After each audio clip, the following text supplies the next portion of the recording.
Much of this story is the one you already know. God, supreme being, prime mover, male-female, head honcho, life itself, the big banger, the active principle, rolled up his sleeves one day and began creating. He created heaven and earth, light and darkness, the firmament and the waters and dry land. He then created living souls so he could share this creation and give full expression to his love. He also created flesh within which a soul could abide while on earth. Male and female he made distinctly, so that union would be required for creation on the earth.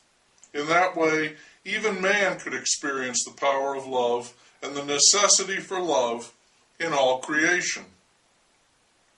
Now, when he had done this and found it all good, God did not rest.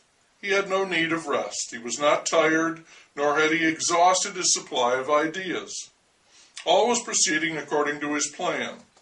And it should go without saying, it was a good plan.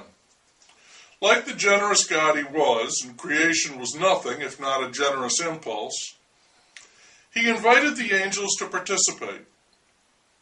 This act of love and kindness, completely in keeping with everything he had done thus far, nevertheless had an unpredictable effect.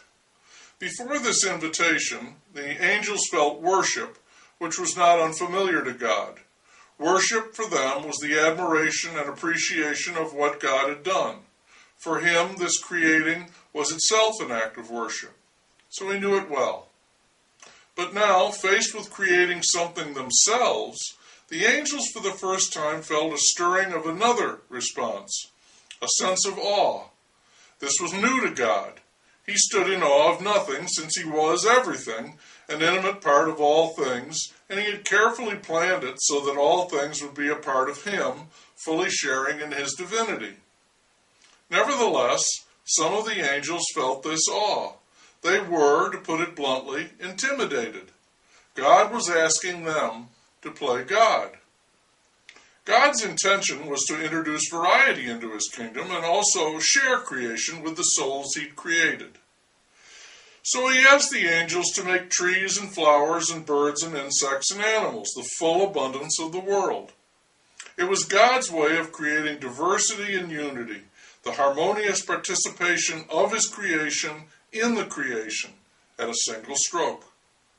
And when God asked the angels to go and make, for instance, trees, some did not hesitate.